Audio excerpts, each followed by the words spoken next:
Welcome on in, folks, to Tossin the Pigskin. I'm your host, Nate Smith. Today, we will discuss all the latest NFL news.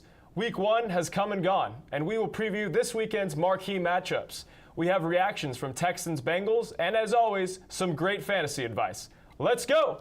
So we're going to kick this thing off with a little TNB. It's a new segment called Thursday Night Breakdown.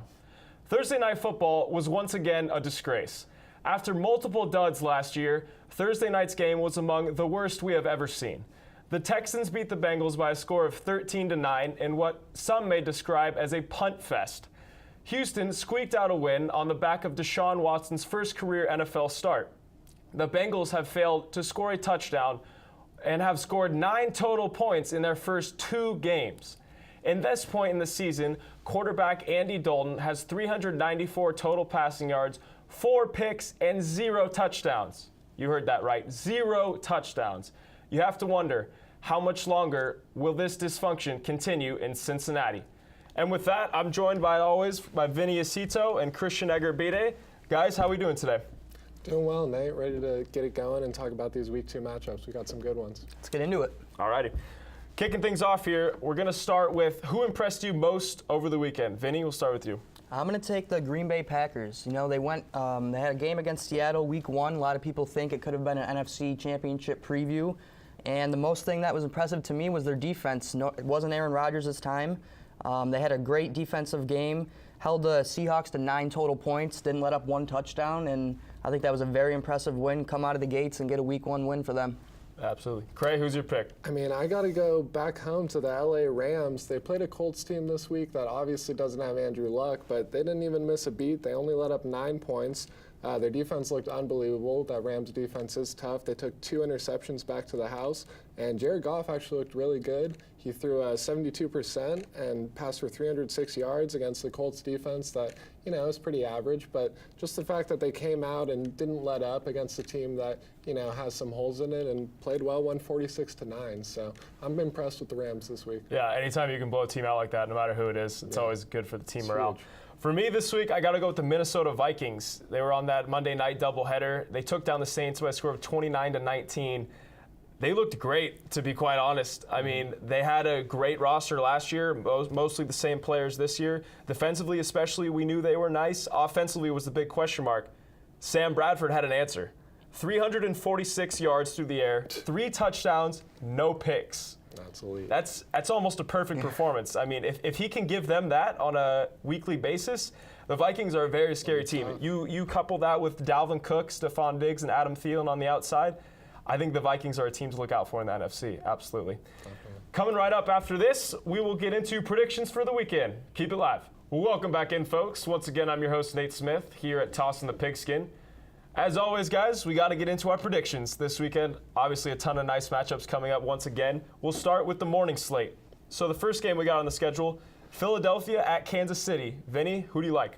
I'm taking Kansas City to win this game. They're the home team, so that's why I'm giving them the edge. And it's going to be interesting to see what they're going to do without Eric Berry, but I think Kansas City takes it. Yep. Yeah, I got to agree with you. I mean, they beat the Super Bowl defending champions at their place, so now they're coming home for a game against the Eagles. I'd see them, you know, exploding on offense again and taking this game.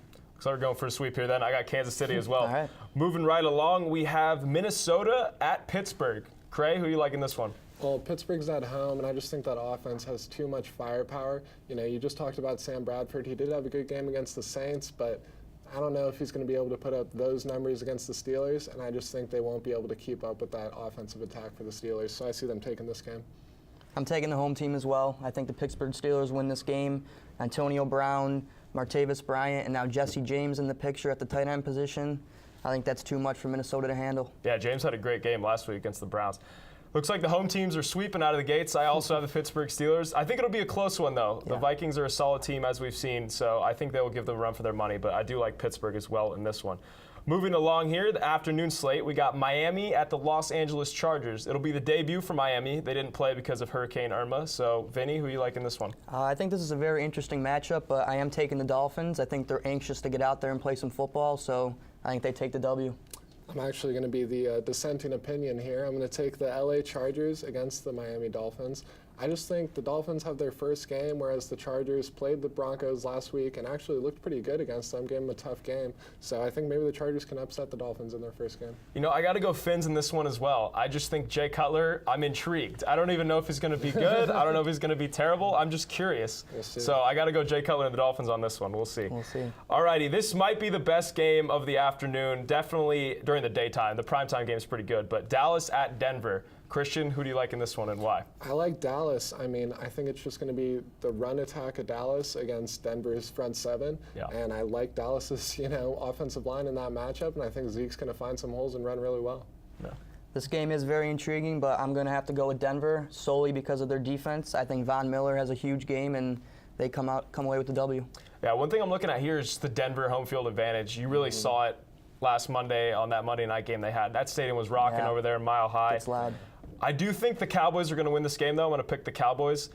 I think they're going to be able to run the ball. The Broncos are known for their pass rush and their great secondary, but their rush defense, I feel like the Cowboys' offensive line can handle that. Yeah. Because, in my opinion, the Giants' defensive line is one of the best in the league, and Zeke was still able to put up over 100 yards on the ground. So that's something I'm going to be looking out for, but I do take the Cowboys in this one.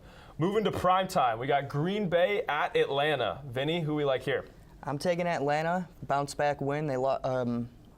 They didn't lose last week, but close game against the Bears, which no one really saw that coming. But I think they're the home team, new stadium, they get to win. Yeah, playing at that big old new stadium is awesome, but I really like Green Bay coming into Atlanta and getting the win there. I saw how Green Bay's defense played last week against Seattle, and I kind of think they'll be able to keep that momentum going and not completely stop the Falcons' offense because obviously they're so electric, but hold them to enough where Rodgers can come out and win the game. Yeah, I like Green Bay in this one as well. Anytime you got Aaron Rodgers in primetime, watch out. I don't care who you're playing.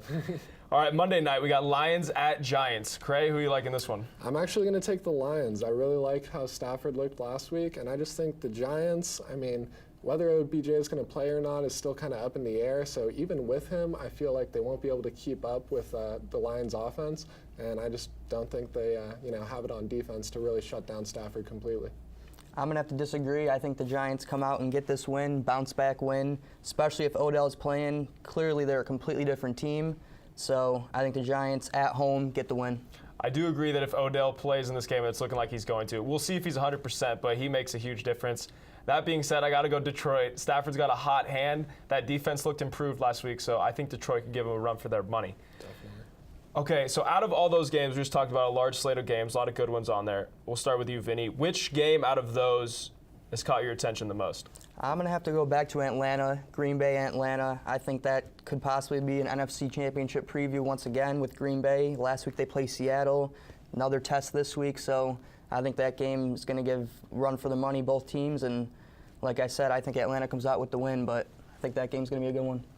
Yeah, I got to go back to Dallas versus Denver. Obviously, Dallas has to come into Mile High. It's so hard to play at that stadium. Not only the crowd and how bumping they are, but also just the altitude. Playing in that altitude is so tough.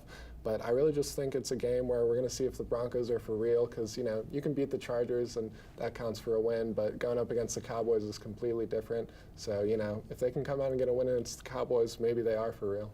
Yeah, for me, I'm going to have to stick with that Green Bay-Atlanta game as well. It'll just be curious to see. Last year that was the NFC Championship game, and the Falcons rolled. So I'm curious to see how the Packers respond, almost like a part two of the championship game. Obviously, it doesn't mean as much, but definitely be keeping an eye on that one. Alrighty, after the break, we'll talk some fantasy. Keep it here, folks. Welcome back in, folks. Now getting into our final segment, but might be the best one, fantasy football. We're going to do the typical stardom, sit-em, and who's your sleepers for this week. I'll just kick things off. My stardom this week is wide receiver for the Miami Dolphins, Jarvis Landry. I just feel like Jay Cutler in that offense to go along with Devontae Parker and Jay Ajayi in the backfield, I think they're bound for a good game against the Chargers defense, who is pretty good. They were solid against the Broncos, but I think Jay Cutler can sling it a bit more than Trevor Siemian. So I'm going Jarvis Landry this week. Definitely. For my stardom, I got to go to Jameis Winston, quarterback for the Bucs. It's his first game of the year, so I think he's going to come out on fire. And they're playing the Bears, which is, an average squad. So I think he'll really be able to throw it around on the Bears this week. I'm taking Mr. 7-Eleven, Chris Hogan in New England. He's always open, and no Danny Amendola this week. Obviously, Julian Edelman's out, and they're playing the Saints defense, who we all know can be thrown all over. So, yeah, we saw that last week with the Minnesota offense. So, Alrighty, moving to Sid'em. I got Golden Tate this week. The Lions offense was on fire last week against the Arizona secondary, but the Giants secondary, arguably the best in the league. I just think they're going to key in on him no matter who's covering him, whether it's Landon Collins, Rogers Cromartie, or Jenkins on the edge. I just think they're going to contain him. They're going to focus on him. So I think Tate has a poor showing fantasy-wise.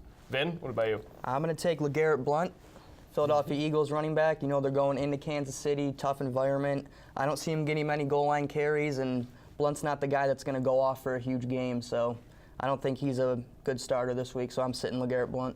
Yeah, I'm staying at the running back position. I'm going to go Carlos Hyde of the Niners. They got to go into Seattle this week, which is never an easy task. You know, that 12th man is always rocking. So I really don't think Carlos Hyde is going to be able to do much on the ground this week. Alrighty. For my sleeper, I got Big Ben, quarterback of the Pittsburgh Steelers. He hasn't been the best fantasy quarterback. Last week, he had an average week for fantasy, and towards the tail end of last season, he kind of fell off a bit. But his home and away spread last season was remarkable. Listen to this. 20 touchdowns and 5 interceptions while playing at Heinz Field. Away from home, 9 TDs, 8 picks. Ben's at home. It's a big game against a good defense. I don't care. I'm taking Ben this week. He's my sleeper. I like it. I'm going to have to stay in Pittsburgh. I'm taking Jesse James, Big Ben's tight end. There we go. Seems like it's his new security blanket over there, and scored 2 touchdowns last week against the Browns, and I think he'll shine again. So Jesse James is my sleeper.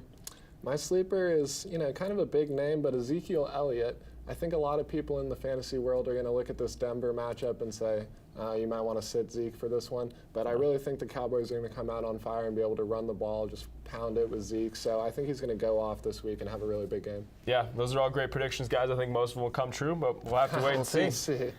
And that will just about do it for us here, folks, at Coast to Coast Sports. Thank you for joining us on Tossin the Pigskin. For Vinny Asito and Cristian Egurbide, I'm Nate Smith. It's football season, baby. Have a great weekend.